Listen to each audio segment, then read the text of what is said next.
श्री हरिवंश। पूज्य श्री सद्गुरुदेव भगवान की चरणों में प्रणाम। आज से हम श्री नरसिंह मेहता जी का चरित्र सुनेंगे।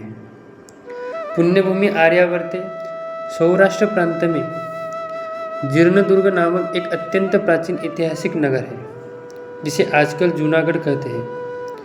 भक्त प्रवर श्री नरसिंह मेहता जी का जन्म लगभग सन 1470 में इसी जूनागढ़ में हुआ। एक प्रतिष्ठित नागर ब्राह्मण परिवार में हुआ था। उनके पिता का नाम कृष्ण दामोदर दास था तथा माताजी का नाम लक्ष्मी गौरी जी था। उनके एक बड़े भाई भी थे जिनका नाम था वंशीधर। अभी वंशीधर जी की उम्र लगभग 22 वर्ष और नरसिंह जी की उम्र 5 वर्ष लगभग थी। उनके माता पिता का देहांत हो गया और उनके बाद नरसिंह जी का लालन पालन बड़े भाई तथा दादी ने किया। दादी जी का नाम था जय कुंवरी। कुछ लोगों का ये भी मानना है कि जूनागढ़ के पास ही तलाजा नामक गांव में नरसिंह जी का जन्म हुआ था और उसके बाद जूनागढ़ में उनका परिवार रहने के लिए आया था। इस बात की पुष्टि नरसिंह जी के एक पद में भी मिलती है। नरसिंह राम बचपन से गूंगे थे। प्रायः 8 वर्ष की उम्र तक उनका कंठ नहीं खुला। इस कारण लोग उन्हें गूंगा कहकर पुकारने लगे। इस बात से उनकी दादी जयकुंवरी को बड़ा क्लेश होता था। वह बराबर इस चिंता में रहती थी कि मेरे पौत्र की जबान कैसे खुले, परंतु मुख को वाचाल कौन बनावे, पंगु को गिरवर लांघने की शक्ति कौन दे। जयकुंवरी को पूरा विश्वास था ऐसी शक्ति केवल एक परमपिता परमेश्वर में ही है। उनकी दया होने पर मेरा पौत्र भी तत्काल वाणी प्राप्त कर सकता है। और साथ ही यह भी उसे विश्वास था कि उन दयामय जगन्नाथ की कृपा साधारण मनुष्यों को उनके प्रिय भक्तों के द्वारा ही प्राप्त करा सकती है। अतएव स्वभावतः ही उनसे साधु महात्माओं के प्रति श्रद्धा और आदर का भाव था। जब और जहाँ उसे कोई साधु महात्मा मिलते वह उनके दर्शन करती और यथाशक्ति श्रद्धापूर्वक सेवा भी करती। कहते हैं श्रद्धा उत्कट होने पर एक न एक दिन फलवती जरूर होती है। आखिर जयकुंवरी श्रद्धा भी पूरी होने का अवसर आ गया।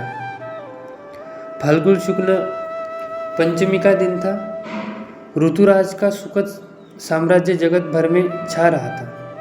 मंद मंद वसंत वायु सारे जगत में प्राणियों में नवजीवन का संचार कर रही थी।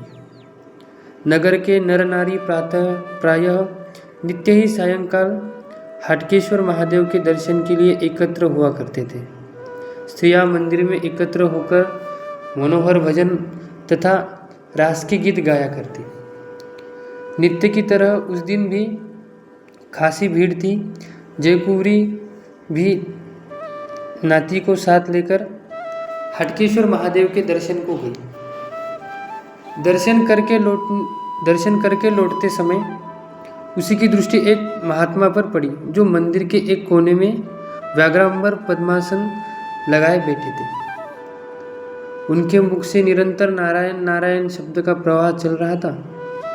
उनका चेहरा एक अपूर्व ज्योति से जगमगा रहा था।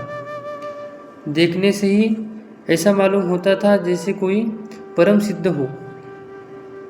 उनकी दिव्य तपोलब्ध प्रतिभा से आकृष्ट होकर जयकुंवरी जी भी उनके साथ महिलाओं के संग उनके दर्शन करने के लिए गई। उसे दूर से ही बड़े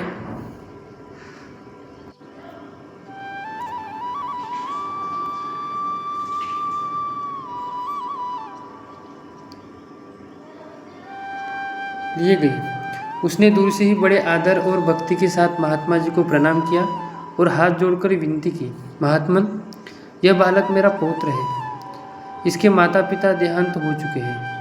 प्रायः 8 वर्ष का यह होने चला पर कुछ भी बोल नहीं सकता।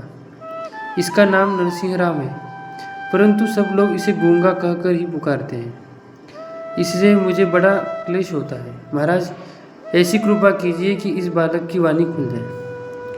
गोस्वामी तुलसीदास जी ठीक ही कहते हैं, संत हृदय नवनीत समाना, कहाँ कबीह परी कहे न जाना।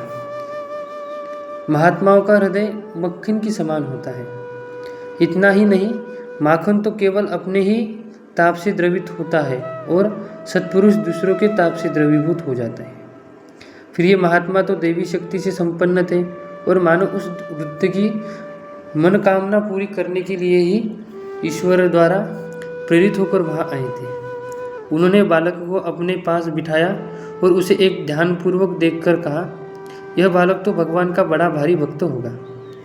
इतना कहकर उन्होंने अपने कमंडल से जल लेकर आर्जन किया और बालक के कान में फूंक देकर कहा, बच्चा कहो राधे कृष्ण राधे कृष्ण।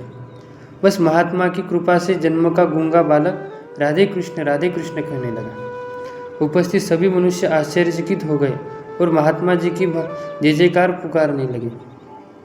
गूंगे पौत्र के मुख से भगवान नामोच्चार सुनकर वृद्ध जयकुरी को कितनी प्रसन्नता हुई होगी, इसे कौन बता सकता है।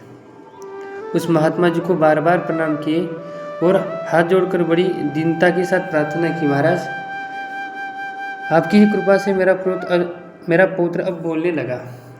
मेरा बड़ा पौत्र राज्य में थानेदार के पद पर है। आप मेरे घर पर पधारने की कृपा करें और मुझे भी यथाशक्ति सेवा करने का सुअवसर प्रदान करें।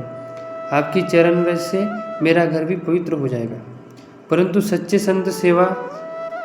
परंतु सच्चे महात्मा सेवा या पुरस्कार के भूखे नहीं होते। वे तो सदा स्वभाव से ही लोक कल्याण की चेष्टा करते रहते हैं। महात्मा जी ने प्रसन्नता पूर्वक उत्तर दिया, माता मुझे कोई योग बल या तपोबल नहीं प्राप्त है। इस संसार में जो कुछ होता है सब केवल प्रभु की कृपा से ही होता है। उन महात्मन परमात्मा की माया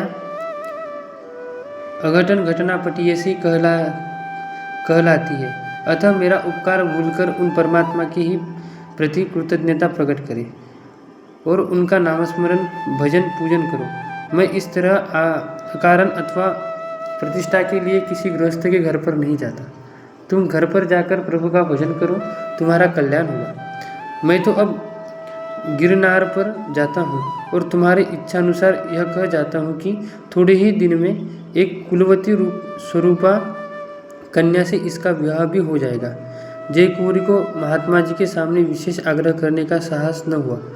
पौत्र के साथ प्रसन्नवदन अपने घर चली आई और अपने बड़े पौत्र वंशीधर से महात्मा जी का चमत्कार कह सुनाया। वंशीधर ने महात्मा जी के दर्शन करने की लालसा से सिपाहियों द्वारा बड़ी खोज कराई, परंतु कहीं उनका पता नहीं लगा। लोगों का विश्वास है कि अपने भावी भक्त नरसिंह मेहता को इष्ट मंत्र तथा वाचा देने वाले सिद्ध महापुरुष स्वयं भगवान श्री कृष्ण ही थे। आगे का हम कल सुनेंगे। श्री राधे।